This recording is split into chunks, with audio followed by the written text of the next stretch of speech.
Bienvenue à tous dans le MAG sur Sensation. Je reçois aujourd'hui Laetitia Casali. Vous êtes directrice du BIJ d'Étampes. Le BIJ, c'est le Bureau Information Jeunesse. Bonjour. Bonjour.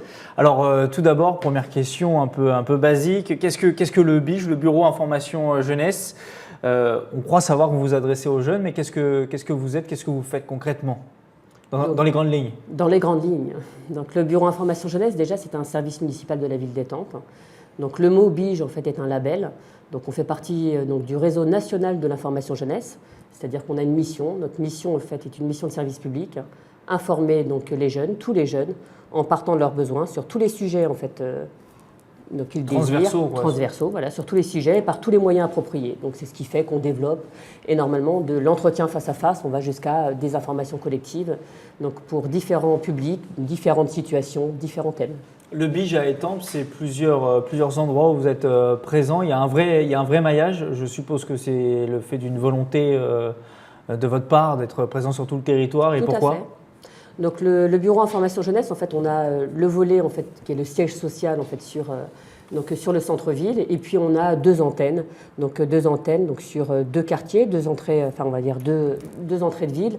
L'une sur Saint-Michel, donc il y a un point information jeunesse, un PIJ, plus petit, voilà, pour vous situer. Donc il se trouve au sein du centre social Camille Claudel, donc, où on a un peu moins de nombre d'heures d'ouverture. Ouais, en tout cas, on y est présent sur différents temps. Et puis vous avez donc, une antenne qui s'appelle Zarafa, donc, qui a été baptisée de ce nom par des jeunes il y a quelques années, donc le nom de la girafe de Saint-Hilaire, et qui se trouve sur le quartier de Guinette, juste à côté du lycée Geoffroy-Saint-Hilaire. Voilà. Il y a aussi des permanences auprès des collèges et des lycées. Vous êtes présent directement dans les établissements scolaires? Tout à fait. Donc, nous avons une présence en fait, hebdomadaire dans tous les établissements de la ville, pour que l'information et que les jeunes puissent avoir accès à leurs droits et connaissent donc, le maximum, en tout cas, d'informations qui les concernent, de dispositifs qui sont pour eux et qui leur permettent, en tout cas, de pouvoir construire leur parcours au mieux.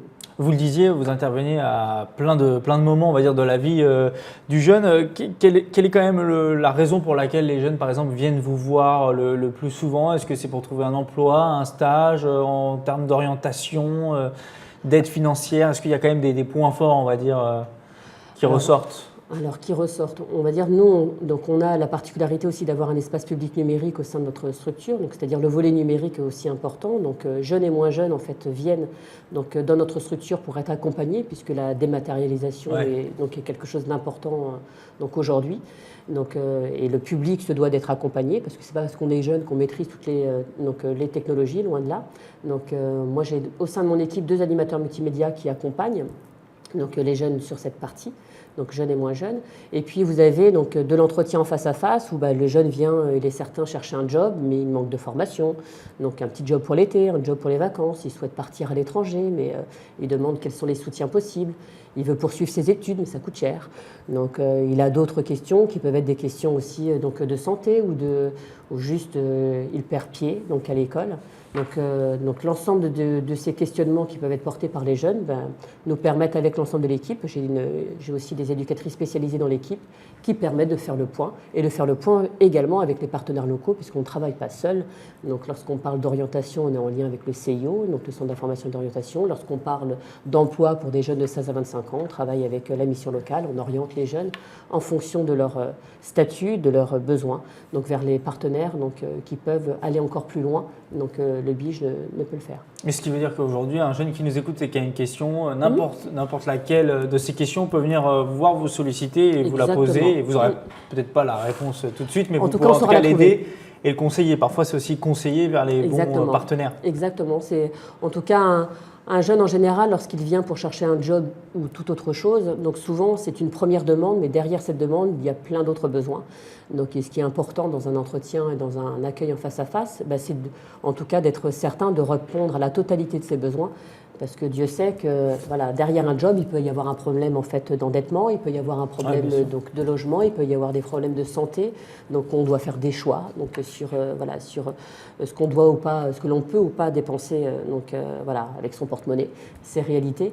Et tout ça en fait, permet en tout cas de pouvoir présenter les dispositifs de soutien au parcours des jeunes. Et puis votre force à vous aussi, c'est d'être présent pas mal sur les réseaux sociaux, sur Facebook notamment. Vous partagez les bons plans, les opportunités. C'est important quand vous vous adressez aux jeunes, j'imagine, d'être présent sur les réseaux sociaux en général, pas que Facebook, mais en général. Oui, dans tous les cas, de toute façon, comme je vous le disais, dans notre mission, on dit informer les jeunes sur tous les sujets par tous les moyens. Eh bien oui, les technologies aujourd'hui, on ne fait pas sans. Donc le numérique, on ne fait pas sans. Donc nous, ça permet de toucher un autre public aussi qui n'ose peut-être pas faire la démarche de se manifester, d'appeler. Il y a des jeunes qui sont timides et qui passent beaucoup aujourd'hui par Internet. Exactement, mais de la même manière, alors, au départ, on avait uniquement les mails. Donc par la suite, voilà, les choses évoluant, donc les pratiques évoluant, le numérique évoluant, donc on est présent sur Facebook, sur Twitter, on a une newsletter qu'on envoie en fait donc par mail à l'ensemble de nos partenaires qui annoncent l'actualité du mois à venir. Donc on essaye comme ça d'être présent de différentes manières. On est promeneur du net, donc on s'inscrit dans le dispositif La Boussole des jeunes. Donc tout ce qui peut permettre d'une manière ou d'une autre à ce que le jeune en tout cas ne soit pas seul face à un questionnement et qu'il ne pense pas juste en cliquant sur un moteur de recherche quelconque que la première réponse qui va s'afficher est la bonne. C'est rarement le cas. On va évoquer maintenant, si vous le voulez bien, un dispositif spécial, le dispositif Coup de pouce. Il s'adresse aux jeunes entre 12 et 25 ans précisément pour les aider à réaliser leurs projets. Le montant de cette aide peut aller jusqu'à 1 525 €, c'est assez précis. Quelles sont les conditions pour en bénéficier? Est-ce qu'il faut cocher certaines cases, certains prérequis, avoir un projet établi déjà? Dans tous les cas, il faut être étempoir. Déjà, c'est la première base. C'est important. La première base, donc et pas des moindres. Étempoir. Pour autant, tout jeune qui a besoin à un moment donné, qui a un projet, qui soit un projet donc, de poursuite d'études, que ce soit un projet donc, de formation, s'il a des idées en tête, dans tous les cas, il sera accompagné au BIJ. Donc, c'est-à-dire on fera le point avec lui du droit commun. À quel droit il peut prétendre? Est-ce qu'il a, en fonction de ses ressources, de ses moyens, de son statut, donc de différentes situations, il y a des dispositifs qui peuvent soutenir. Par exemple, pour n'en citer qu'un, le dispositif tremplin citoyen du département, c'est 400 € d'aide, mais il faut donc donner du bénévolat donc à côté. Donc en termes de contrepartie, ça c'est des dispositifs qu'on va accompagner puisque c'est pour l'ensemble des Essonniens. Ça permet à ce que le dossier soit monté correctement, en tout cas qu'il n'y ait pas de rejet. Et ça permet aussi de lever un peu des freins aux démarches administratifs qui sont donc pas toujours simples. Pour le coup de pouce, on est sur les étempois, donc faut avoir jusqu'à 25 ans. Donc on est sur une poursuite d'études. On n'est pas sur une recherche en fait de ressources à tout prix. C'est pas une aide au quotient familial. Ça fonctionne pas comme ça. C'est une aide au projet. Donc le jeune défend son projet, il le monte. On recherche d'abord le droit commun et le coup de pouce, comme son nom l'indique, doit être un petit peu le dernier coup de pouce qui permet en fait à ce projet de pouvoir aboutir. En tout cas, on ne veut pas qu'un jeune étempois freine ses projets d'avenir, donc au prétexte en fait d'un manque financier. D'accord. Donc, que ce soit un soutien financier, ce coup de pouce, il ne faut pas que ça représente par exemple la totalité du projet. Non, bien sûr, c'est 30%, donc il faut qu'il y ait 30% d'autofinancement obligatoire, tout en sachant que les recherches, comme je vous le disais précédemment, d'abord le droit commun, on vérifie les bourses, on vérifie en fonction des statuts s'il y a d'autres aides qui sont particulières, le VDAGE, etc. Enfin, toutes les aides qui sont existantes en fonction, je vous disais, du profil de sa situation. Donc ça, c'est déjà ce qui est recherché. Il reste un reste à charge, et dans ce reste à charge, donc il faut qu'il y ait 30%. Voilà, exactement. C'est là que vous intervenez. Exactement. Le BIJ, est-ce que vous arrivez à mesurer aujourd'hui combien de personnes vous aidez sur Étampes, avec combien de jeunes vous êtes en contact précisément? Est-ce que vous avez une idée? Est-ce que ça croît On pourrait croire justement, avec Internet, on pourrait croire que les jeunes seraient capables de se débrouiller aujourd'hui tout seuls, mais peut-être pas en fait finalement, malgré les idées reçues. Est-ce qu'on pourrait croire instinctivement on a besoin encore de ce contact, de cette aide? Enfin, nous, on a donc on va dire de manière variable, mais 15 à 20 visites jour. Donc on a des actions collectives importantes, le fait qu'on intervienne en établissement scolaire, alors sous forme de permanence, mais aussi sous forme d'action, nous permet d'être aussi à la rencontre des jeunes. Donc avec nos actions collectives, on est à plus de 6000 rencontres. Forcément, je veux dire, plus on fait des actions et plus on voit les jeunes.